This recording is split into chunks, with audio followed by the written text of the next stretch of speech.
صحابی نبی جنتی جنتی الحمد للہ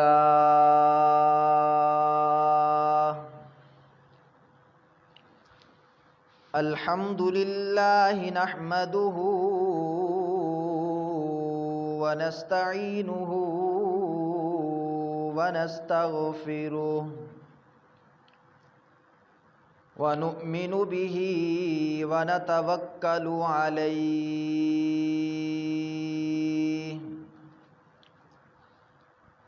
ونعوذ باللہ من شرور انفسنا ومن سیئات اعمالنا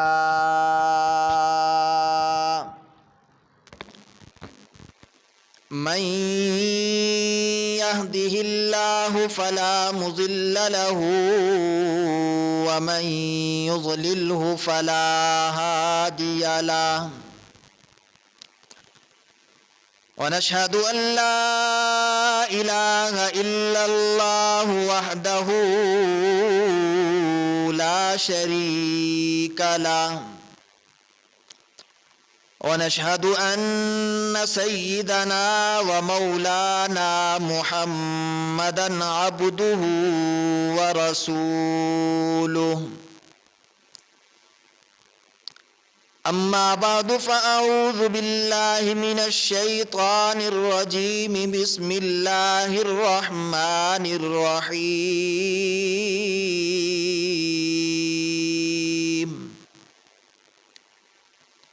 يا أيها الذين آمنوا كتب عليكم الصيام كما كتب على الذين من قبلكم لعلكم تتقون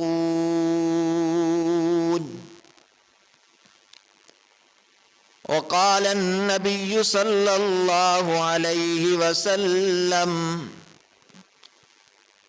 اللهم بارك لنا في رجب وشعبان وبلغنا رمضان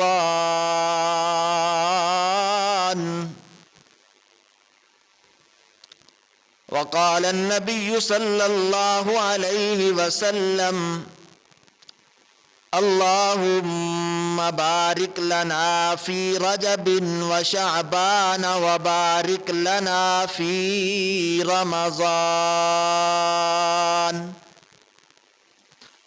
أو كما قال عليه الصلاة والسلام صدق الله العظيم وصدق رسوله النبي الكريم ونحن على ذلك لمن الشاهدين ومن الشاكرين والحمد لله رب العالمين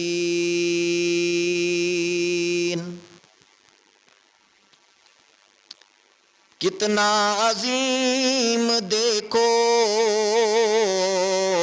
مہمان آ رہا ہے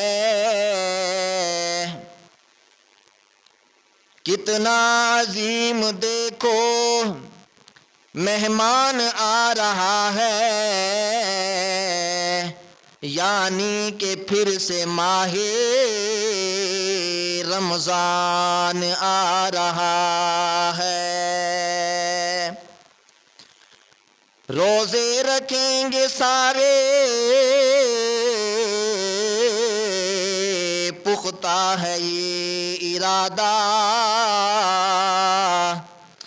بخشش کا اب ہماری سامان آ رہا ہے قرآن کے محافظ قرآن کے محافظ خوشیاں منا رہے ہیں پختہ کریں گے قرآن رمضان آ رہا ہے یا رب صلی وسلم دائما ابدا علی حبیبک خیر الخلق کلہم تمام احباب ذوق و شوق سے درود پاک تلاوت فرما لیں۔ اللہم صلی علی محمد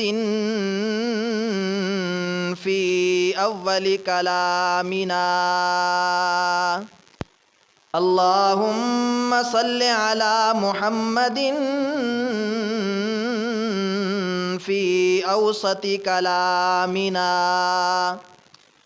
اللہم صلی علی محمد فی آخر کلامنا۔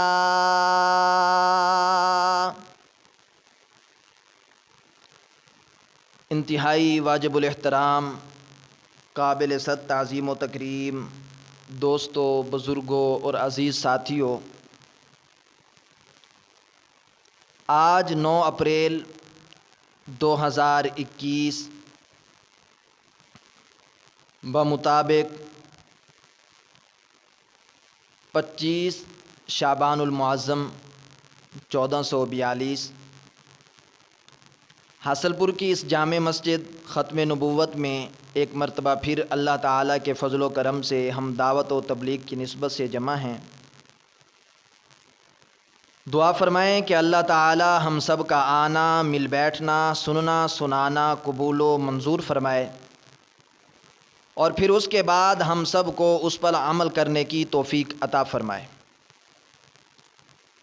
میرے عزیز دوستو، ماہ شعبان المعظم کا یہ آخری جمعہ ہے، الوداعی جمعہ ہے، اور چند ہی دن بعد رمضان المبارک کی آمد ہے، اور یہ وہ مہینہ ہے جس مہینے کی نبی پاک صلی اللہ علیہ وسلم ہر وقت انتظار کرتے رہتے تھے، اور اس مہینے کا استقبال کیا کرتے تھے۔ استقبال کیسے کرتے تھے؟ وہ استقبال ایسے نہیں کرتے تھے جیسے کہ آج کل ہم استقبال کرتے ہیں شب برات کا، یعنی 15 شعبان المعظم کا، یا ماہ رمضان المبارک کا استقبال جیسے ہم کرتے ہیں۔ نبی پاک صلی اللہ علیہ وسلم اور صحابہ کرام اور خلفائے راشدین اور اس کے بعد تابعین، تبع تابعین، ان کے دور میں ایسا استقبال نہیں ہوتا تھا۔ آج ہم استقبال کیسا کرتے ہیں؟ جب 15 شعبان آتی ہے تو ہم سمجھتے ہیں کہ شاید یہ پٹاخے بجانے کی رات ہے، اس رات میں پٹاخے بجائے جائیں، خوشیاں منائی جائیں، کھانا پکایا جائے، کھایا جائے، یہ سارے کام کیے جائیں۔ یہ وہ سمجھتے ہیں کہ شاید یہ 15 شعبان کی جو رات آتی ہے اس کا استقبال ہے، حالانکہ یہ اس کا استقبال نہیں ہے۔ اور ماہ رمضان المبارک کا بھی ہمارے ملک میں تو یہ کم ہے رواج۔ بیرون ملک میں جب ہم نظر دوڑاتے ہیں تو دوسرے ممالک میں دیکھا جائے تو یہی چیز ملتی ہے کہ جب رمضان المبارک آتا ہے تو رمضان المبارک سے کچھ دن پہلے اس کے لیے جلسے جلوس نکالے جاتے ہیں، محفلیں سجائی جاتے ہیں، جلسے کیے جاتے ہیں، بڑے بڑے پروگرام منعقد ہوتے ہیں، اور اس میں یہ بتایا جا رہا ہوتا ہے کہ ہمارے پاس ماہ رمضان المبارک آ رہا ہے، ہم نے اس کا استقبال کرنا ہے، اور بینڈ باجوں کے ساتھ معاذ اللہ وہ استقبال کر رہے ہوتے ہیں۔ خود حضرت ندوی رحمۃ اللہ علیہ اپنے ایک رسالہ میں، اپنی ایک بیان میں یہ بیان کرتے ہیں کہ قرون اول میں، یعنی نبی پاک صلی اللہ علیہ وسلم اور صحابہ کے دور میں رمضان المبارک کا استقبال کیسے کیا جاتا تھا، تو انہوں نے مثال دے کر رمضان المبارک کو خود کیا کہ وہ خود بیان کر رہا ہے۔ رمضان المبارک کہتا ہے کہ جب میں اشہر حرم میں نہیں تھا، میں جب اشہر حرم کو دیکھتا تھا تو میں ان پہ رشک کرتا تھا، اور میں سمجھتا تھا کہ شاید میرا کوئی نام و نشان بھی نہیں ہوگا۔ اور ماہ رمضان المبارک یہ یاد رکھیں کہ اس کا جو معنی ہے رمضان، پہلے تو یہ سمجھ لیں کہ یہ جو ہم کہتے ہیں نا رمضان المبارک، میم کے جزم کے ساتھ، میم کے سکون کے ساتھ، یہ لفظ صحیح نہیں ہے۔ جو درست لفظ ہے وہ ہے رمضان، میم کے اوپر زبر ہے۔ تو یہ رمضان خود کہتا ہے، اور اس کا معنی ہے تپانا، پگھلانا۔ لوگوں نے اس کا معنی یعنی کہ عجیب کیا ہے، لیکن اس کا معنی یہ اس لیے ہے کہ جب عرب میں روزے فرض ہوئے، اس ماہ رمضان المبارک کو جب فضیلت عطا ہوئی، تو یہ وہی دور تھا کہ گرمیاں تھیں، اور عرب کے صحرا، عرب کی گرمی تو آپ حضرات سنتے رہتے ہیں۔ تو اس وقت جب نبی پاک صلی اللہ علیہ وسلم اور صحابہ کرام نے روزے رکھے تو شدید گرمی کا عالم تھا، تو شرابور ہوتے تھے پسینے کے اندر روزہ رکھنے والے، اس لیے اس ماہ رمضان المبارک کا یہ نام رمضان رکھ دیا گیا۔ تو آپ علیہ الصلاۃ والسلام کے دور میں استقبال کیسا ہوتا تھا؟ رمضان کہتا ہے جب مجھے اللہ تعالیٰ نے فضیلت عطا فرمائی تو میں جب مسلمانوں کے ہاں پہنچتا تھا، سال کے بعد جب میری آمد ہوتی تھی، تو لوگ جیسے ہی شعبان المعظم ختم ہو رہا ہوتا تھا تو لوگ سارے کے سارے بلند ٹیلوں پر کھڑے ہو جاتے تھے اور میرے چاند کو دیکھنا شروع کر دیتے تھے، اور ہر ایک یہ کوشش کرتا تھا کہ سب سے پہلے ماہ رمضان المبارک کے چاند کو میں دیکھوں اور لوگوں کو خوشی کی خبر دوں۔ اور اس کے علاوہ صحابہ کرام نبی پاک صلی اللہ علیہ وسلم کے اندر تبدیلی ہوتی تھی، تبدیلی آج والی نہیں، یہ جو آج ہمارے حکمران کہہ رہے ہیں کہ تبدیلی آ رہی ہے، یہ تبدیلی نہیں ہوتی تھی۔ اس وقت کیا تبدیلی ہوتی تھی؟ نبی پاک صلی اللہ علیہ وسلم اور صحابہ کرام سمیت سارے مسلمان اپنے آپ کو جد و جہد میں مبتلا کر دیتے تھے، روزے کے لیے اپنے آپ کو تیار رکھتے، رات کو عبادت کرے، دن کو روزہ رکھتے، دن بھی عبادت میں گزرتا، رات بھی عبادت میں گزرتی تھی، اور جناب والا قرآن مجید کی تلاوت ہوتی تھی، نوافل کی کثرت ہوتی تھی۔ صحابہ کرام ٹولیاں بنا بنا کر کھڑے ہوتے تھے، قرآن مجید سنایا کرتے تھے، اور جناب والا افطار کیا کرتے تو دوسروں کو افطار کرواتے۔ اور سحری میں کیا ہوتا تھا؟ اگر رات کی باسی روٹی پڑی ہوتی تو وہ کھا لیتے، تھوڑا سا پانی پی لیتے، روزہ ہو جاتا۔ پھر دن میں وہ یہ نہیں کہ نماز پڑھی اور پھر سو گیا، ایسا نہیں ہوتا تھا۔ نماز پڑھی اور پھر اس کے بعد عبادت میں مصروف ہو جاتے۔ جب سورج آ جاتا، نکل آتا، تو جناب والا اشراق پڑھتے، نوافل پڑھتے اور اپنی روزی کمانے کے لیے نکل جاتے۔ ان کا دن بھی عبادت میں شمار ہوتا، رات بھی ساری عبادت کیا کرتے تھے، اور ان کے اندر تقویٰ ہوتا تھا، ایک دوسرے کا احساس ہوتا تھا۔ اگر کوئی اس حالت میں، روزے کی حالت میں کوئی ان کو برا بھلا کہہ دیتا تو صحابہ کرام کسی کے ساتھ یوں لڑتے نہیں تھے، جواب نہیں دیتے تھے، آگے سے ایک کی چار معاذ اللہ نہیں کہتے تھے۔ تو صحابہ کرام کیا کہا کرتے تھے؟ انا صائم، میں روزے دار ہوں، میں تمہیں کیا کہہ سکتا ہوں، میں روزے دار ہوں۔ تو میرے عزیز دوستو، غیبت سے پرہیز، غیبت تو ویسے بھی صحابہ کرام میں نہیں تھی، مطلب کہ وہ سارے جتنے بھی گناہ گار دنیا میں پائے جاتے تھے، گناہ جتنے بھی پائے جاتے تھے، صحابہ کرام ویسے تو ان کو کرتے نہیں تھے۔ یہ تو اللہ تعالیٰ کی ایک خاص رحمت ہے ان پر کہ اللہ تعالیٰ نے ان کو محفوظ فرمایا، اور پھر اس کے علاوہ اور بھی زیادہ ان سے دور بھاگنے کی کوشش کیا کرتے تھے۔ اور رمضان المبارک کہتا ہے آج کا دور، آج کو دیکھیں، کہتے ہیں کہ اس رمضان المبارک اپنی زبان کہتا ہے کہ جب میں اس وقت کی ایک رکعت کو دیکھتا ہوں اور اس وقت کے مسلمانوں کی ساری عبادات کو دیکھتا ہوں تو اس وقت کی ایک رکعت اس ساری عبادات پہ بھاری پڑ جاتی ہے۔ کیوں؟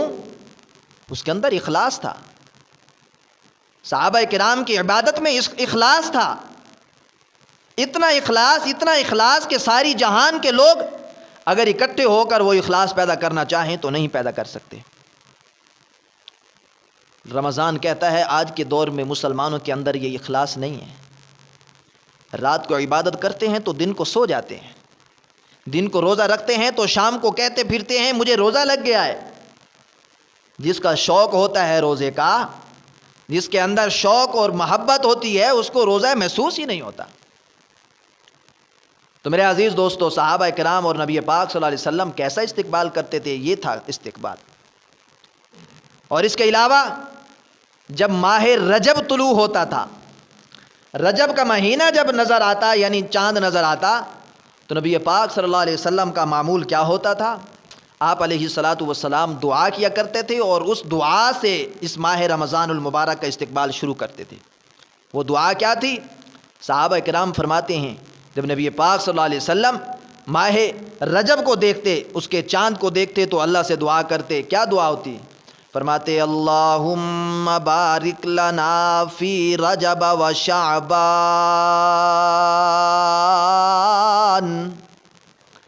وبلغنا رمضان۔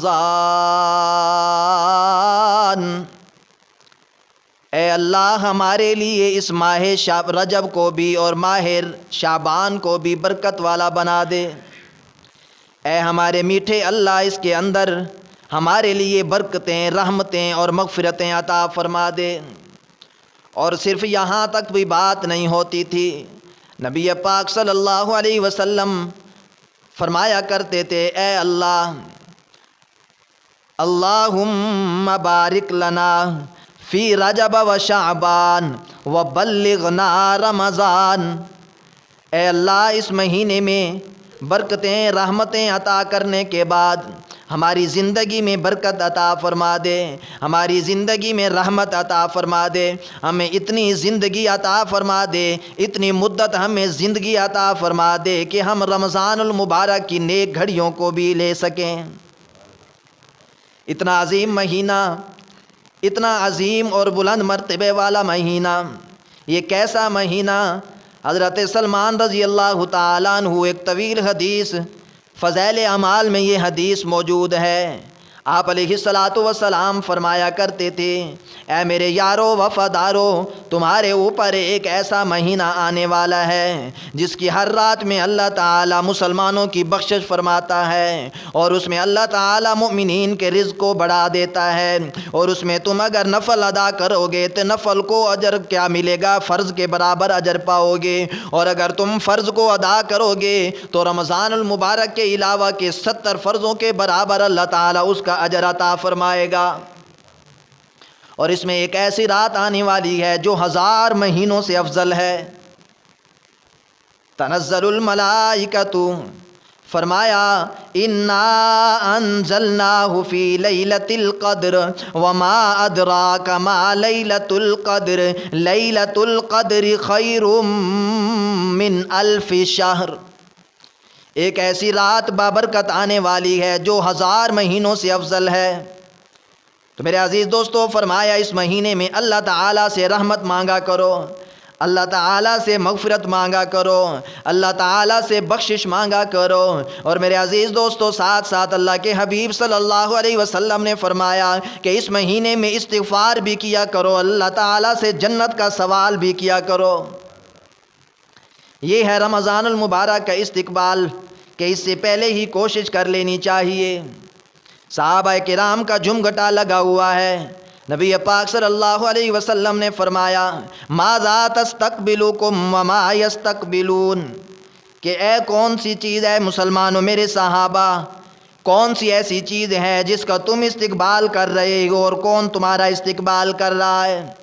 صحابہ کرام میرا تخیل سوچنے میں پڑ گئے ہوں گے کہ کیا ہوگا، کیا ایسی چیز آنے والی ہوگی جس کا استقبال کیا جا رہا ہوگا۔ میرے عزیز دوستو، حضرت عمر فاروق رضی اللہ تعالی عنہ جرأت کرتے ہیں، نبی پاک صلی اللہ علیہ وسلم سے استفسار کرتے ہیں، عرض کرتے ہیں یا رسول اللہ، کیا کوئی وحی آنے والی ہے، کیا کوئی خاص احکام نازل ہونے والے ہیں جس کا استقبال کیا جا رہا ہے؟ نبی پاک صلی اللہ علیہ وسلم نے فرمایا نہیں عمر، ایسی کوئی بات نہیں ہے، ایسا کوئی معاملہ نہیں ہے، بات کوئی اور ہے۔ حضرت عمر فاروق رضی اللہ تعالیٰ عنہ عرض کرتے ہیں یا رسول اللہ، کیا کسی جماعت کا، کیا کسی کفار کی جماعت کا سامنا کرنا ہے؟ کیا کوئی میدان جنگ لگنے والا ہے، اس میں صف بندی کرنی ہے جناب والا، اس میں قتال کرنا ہے، قتال کے لیے، جنگ کے لیے، جہاد کے لیے تیاریاں کرنی ہیں، کیا اس وقت کا استقبال کیا جا رہا ہے؟ نبی پاک صلی اللہ علیہ وسلم نے فرمایا نہیں نہیں عمر، یہ بات بھی نہیں ہے، نہ کوئی وحی کا نزول ہو رہا ہے اور نہ ہی کوئی میدان جنگ لگنے والا ہے کہ اس کا استقبال کیا جائے۔ اللہ اکبر کبیرہ۔ حضرت عمر فاروق رضی اللہ تعالیٰ عنہ عرض کرتے ہیں یا رسول اللہ، پھر فرما دیجئے، ارشاد فرما دیجئے وہ کیا چیز ہے جس کا ہم استقبال کر رہے ہیں اور کون ہمارا استقبال کر رہا ہے؟ فرمایا نبی پاک صلی اللہ علیہ وسلم عمر، ان اللہ یغفر فی اول لیلۃ من شہر رمضان لکل اہل القبلہ۔ فرمایا عمر، تجھے پتہ نہیں ایک ایسا مہینہ آنے والا ہے، ایک ایسا برکتوں والا، رحمتوں والا، بخششوں والا مہینہ آنے والا ہے، اور اس میں اللہ تعالیٰ کا ایک خصوصی پیکج ہوتا ہے۔ آج دنیا کے اندر ہمارے مختلف نیٹ ورکس چل رہے ہیں، کوئی بندہ اگر کسی کو کہہ دیتا ہے اور کمپنی کی طرف سے اعلان آ جاتا ہے کہ آج میاں ہمارے نیٹ ورک کو ہمارے نیٹ ورک کو استعمال کرنے والوں، آج تمہارے لیے یہ پیکج دیا جا رہا ہے کہ اتنے پیسے میں آپ کو اتنی انٹرنیٹ فری ایم بی دی جا رہی ہے، اور اتنے پیسے میں آپ کو جناب والا منٹس دیے جا رہے ہیں، ایس ایم ایس دیے جا رہے ہیں، ٹک ٹاک کے لیے آپ کو ایم بی دی جا رہی ہے۔ میرے عزیز دوستو، یہ ساری باتیں جب ملتی ہیں تو سارے کے سارے لوگ ایک دوسرے کو خبر دینے کے میں مصروف ہو جاتے ہیں، خبر بھی دیتے ہیں اور ساتھ ساتھ خود بھی اس کا استعمال کرتے ہیں۔ لیکن اللہ اکبر کبیرہ، نبی آخر الزمان، ختم نبوت کا تاج پہن کر آنے والے حضرت محمد الرسول اللہ صلی اللہ علیہ وسلم نے آج سے 1450 سال قبل فرمایا، اے عمر، کیا تو دیکھتا نہیں ایسا مہینہ آنے والا ہے، ایسا مہینہ آنے والا ہے جس کی پہلی رات میں ہی اللہ تعالیٰ تمام اہل قبلہ کے گناہوں کو معاف فرما دیتا ہے۔ اہل قبلہ یعنی مسلمان، جتنے بھی مسلمان ہوں گے سب کی اللہ تعالیٰ بخشش فرما دیتا ہے۔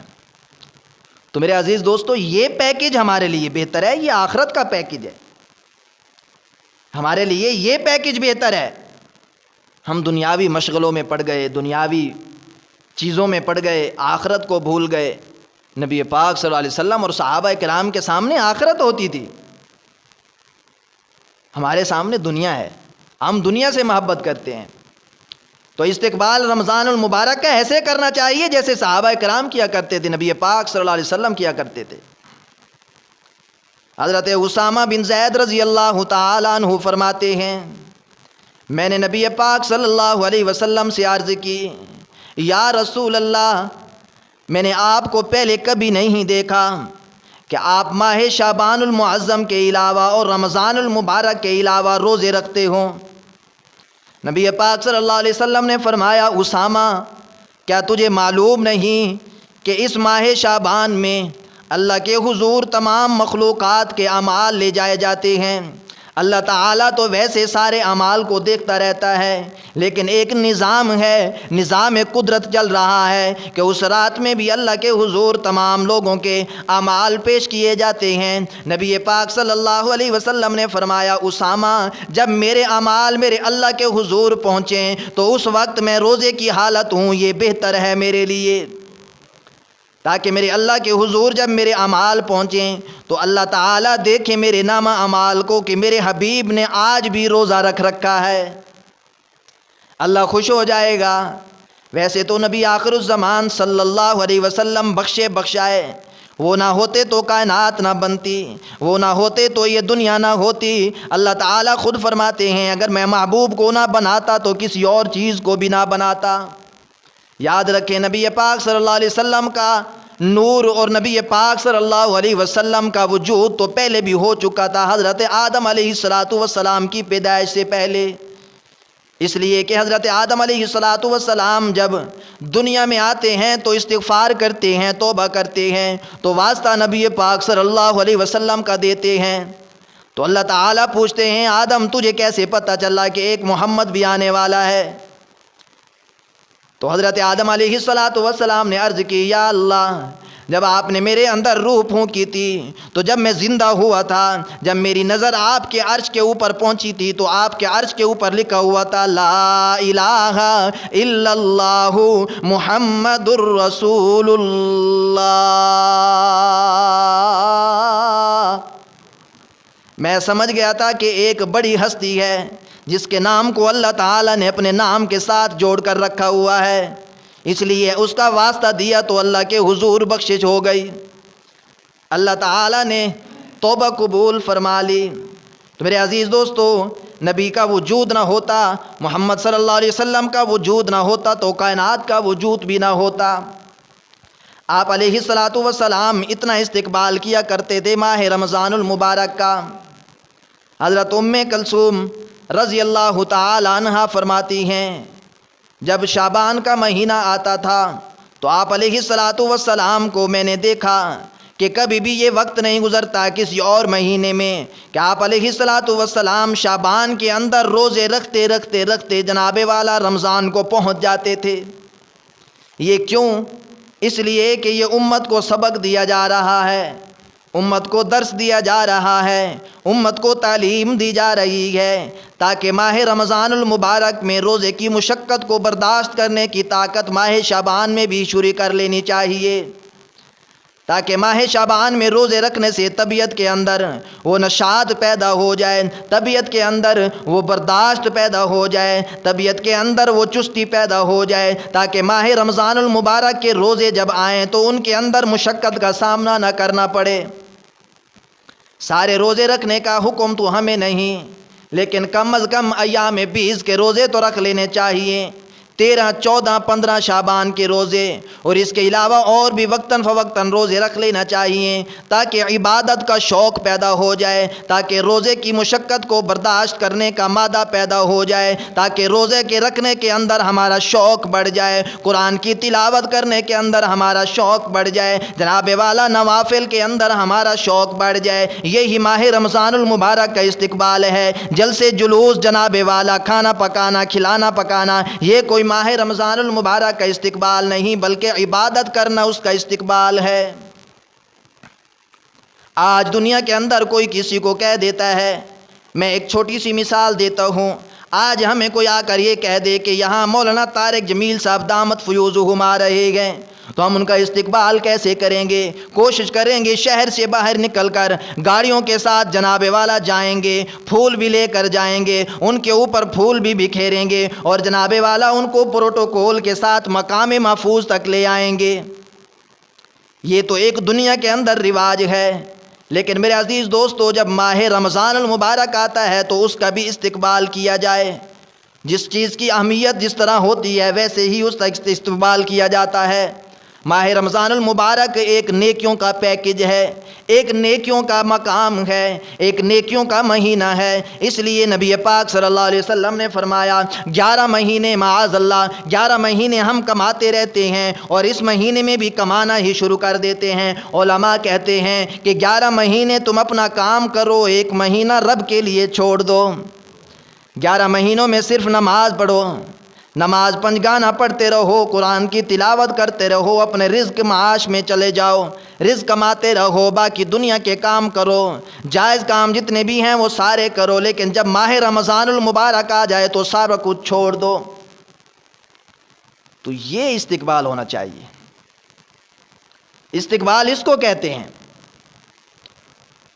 حضرت انس رضی اللہ تعالی عنہ فرماتے ہیں جب ماہ رمضان المبارک بلکہ شعبان المعظم جب آتا تھا تو ہم صحابہ کرام کو دیکھتے تھے کہ صحابہ کرام قرآن کی طرف جھک جاتے تھے، یعنی قرآن مجید کی تلاوت کرنے میں مصروف ہو جاتے تھے، تاکہ جب ماہ رمضان المبارک آئے تو دل ہمارا اس کے لیے ہر وقت تیار رہے کہ ہم نے رمضان المبارک میں قرآن کی تلاوت بھی کرنی ہے اور جناب والا نوافل کی کثرت بھی کرنی ہے۔ اور صرف یہی نہیں، حضرت انس فرماتے ہیں صحابہ کرام اس مہینے میں اپنے مال کی زکوٰۃ بھی ادا کیا کرتے تھے۔ نبی پاک صلی اللہ علیہ وسلم تو ویسے بھی جود و سخا کے بادشاہ تھے، ہر وقت آپ کی سخاوت چلتی رہتی تھی، لیکن جب ماہ رمضان المبارک آتا تھا تو آپ کی سخاوت کی تیزی ہوا سے بھی تیز ہو جاتی تھی، بہت زیادہ سخاوت بڑھ جاتی تھی۔ آپ علیہ الصلاۃ والسلام بہت زیادہ سخاوت کرتے تھے۔ جناب والا صحابہ کرام اس مہینے میں بھی سخاوت کا پہلو اختیار کرتے تھے، اپنے مال کی زکوٰۃ ادا کیا کرتے تھے۔ آج زکوٰۃ ایک ایسی چیز ہے جو ہم میں سے کوئی بھی ایسا نہیں جو اس کو نکالنے کے لیے تیار ہو۔ ہم سمجھتے ہیں کہ ہمارا مال کم ہو جائے گا۔ میرے عزیز دوستو، قرآن مجید میں اللہ تعالیٰ نے اس کا جواب آج سے 1450 سال قبل عطا فرما دیا۔ فرمایا کہ یمحق اللہ الربا ویربی الصدقات، کہ سود کو مال کو گھٹاتا ہے، سود تو ختم ہو جاتا ہے، سود تو بدکاری کا طریقہ ہے، سود تو آپ کے مال کو مٹا دے گا، آپ کو نقصان دے گا، لیکن جناب والا آپ کی زکوٰۃ، آپ کا صدقہ آپ کے مال کو بڑھائے گا، کم نہیں کرے گا۔ یہ مال کی زکوٰۃ نکالنا مال کو پاک کرنا ہے۔ میرے عزیز دوستو، یہ زکوٰۃ صرف ہم پر فرض نہیں کی گئی۔ جناب والا اٹھاؤ قرآن مجید، آپ کو ہر بات کا جواب ملے گا۔ سورۃ البقرہ آیت نمبر 83 کو دیکھو، جب اللہ کے حبیب صلی اللہ علیہ وسلم فرماتے ہیں اللہ تعالیٰ نے جب بنی اسرائیل سے وعدے لیے کہ تم نے یہ کرنا ہے، یہ کرنا ہے، یہ کرنا ہے، ان کے اندر ایک زکوٰۃ بھی تھا کہ تم نے زکوٰۃ دینی ہے۔ جب جناب والا بنی اسرائیل نے زکوٰۃ کے پہلو کو چھوڑا تو اللہ تعالیٰ نے دنیا میں بھی ان پر عذاب مسلط کیا۔ وہ کیسا عذاب تھا کہ 40 سال تک ایک ہی وادی میں گھومتے رہے، ان کو باہر نکلنے کا راستہ نہیں ملا۔ صبح کو جناب والا وہاں سے روانہ ہوتے، وادی سے نکلنے کی کوشش کرتے، رات ہوتی پڑاؤ کرتے، جب صبح ہوتی تو اسی جگہ پر ہوتے جہاں سے کوچ کیا تھا۔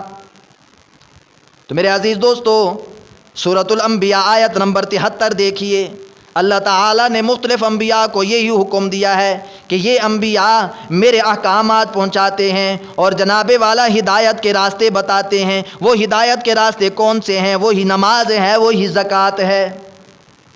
وہ نماز بھی پڑھتے ہیں، زکوٰۃ بھی ادا کیا کرتے ہیں۔ میرے عزیز دوستو، حضرت عیسیٰ علیہ السلام کے بارے میں سورہ مریم کو اٹھا کر دیکھو، اللہ نے خود فرما دیا، حضرت عیسیٰ علیہ السلام نے فرمایا کہ اللہ نے مجھے حکم دیا ہے وَأَوْصَانِي بِالصَّلَاةِ وَالزَّكَاةِ مَا دُمْتُ حَيًّا، کہ زکوٰۃ بھی ادا کرتے رہنا، نماز بھی پڑھتے رہنا جب تک میں زندہ رہوں گا۔ میرے عزیز دوستو، یہ زکوٰۃ دین کا، اسلام کا ایک ایسا ستون ہے، اگر ہم اس کو چھوڑ دیں گے تو ہمارا ایمان ناقص ہو جائے گا۔ اللہ کے حبیب صلی اللہ علیہ وسلم نے فرمایا، بخاری شریف کے اندر حدیث موجود ہے، فرمایا بنی الاسلام علی خمس، اگر اسلام کی بنیاد کو دیکھا جائے تو وہ 5 ستونوں پر ہے۔ کیا؟ شہادت اللہ الہ الا اللہ وان محمد الرسول اللہ، کہ اللہ اور اللہ کے حبیب کو تسلیم کرنا، توحید کا بھی اقرار کرنا، رسالت کا بھی اقرار کرنا، اور جناب والا نبی پاک صلی اللہ علیہ وسلم جتنے احکامات لے کر آئے سب کو تسلیم کرنا، یہ پہلا ستون بتایا جا رہا ہے۔ اور اس کے بعد جو ستون بتائے جا رہے ہیں وہ یہ ہے کہ نماز کو بھی قائم کرنا ہے، زکوٰۃ کو بھی ادا کرنا ہے، اور اگر طاقت ہو جائے تو حج بیت اللہ بھی کرنا ہے، اور 5واں فرمایا رمضان المبارک کے روزے بھی رکھنے ہیں۔ تو میرے عزیز دوستو، یہ ماہ رمضان المبارک کا اور زکوٰۃ کا آپس میں ایک گہرا تعلق ہے۔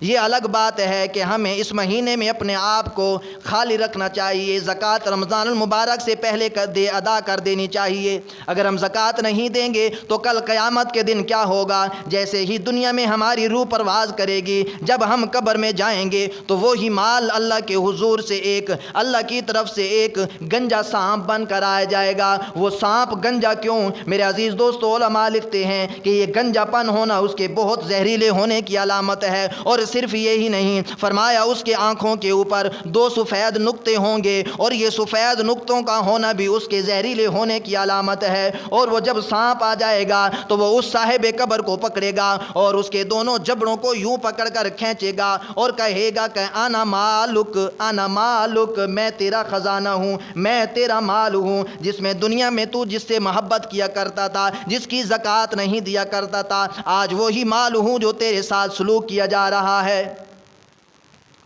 تو میرے عزیز دوستو، نصاب جب پورا ہو جائے علماء سے رابطہ کریں، علماء کو اپنا نصاب بتائیں۔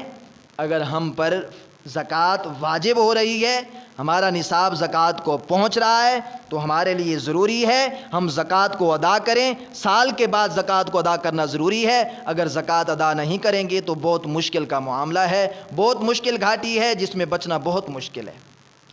تو میرے عزیز دوستو, صحابہ کرام نبی پاک صلی اللہ علیہ وسلم کے دور میں غرباء مساکین بھی خوش ہو جایا کرتے تھے جب ماہ رمضان المبارک آتا تھا. کیوں؟ اس لیے کہ صحابہ اور مسلمان اپنے مال کی زکوٰۃ نکالتے, غرباء مساکین تک پہنچاتے تھے. وہ اپنے گھر کی ضروریات کو رمضان المبارک سے پہلے لے کر خرید کر اپنے سارے انتظامات کر لیتے تھے اور رمضان المبارک میں روزے رکھا کرتے تھے. تو اللہ تعالی ہمیں بھی اس چیز کی توفیق عطا فرمائے کہ ہم رمضان المبارک کا استقبال کریں, روزے رکھ کر استقبال کریں, رات کو عبادت کر کے استقبال کریں, قرآن مجید کی تلاوت کر کے استقبال کریں, اور جناب والا اپنے مال کو نصاب اگر پہنچ رہا ہے تو اس کی زکوٰۃ ادا کریں. تو سارے حضرات اس کی کوشش کریں گے نا. جو کچھ کہا سنا اللہ تعالی ہم سب کو اس پر عمل کرنے کی توفیق عطا فرمائے. وآخر دعوانا ان الحمد للہ رب العالمین.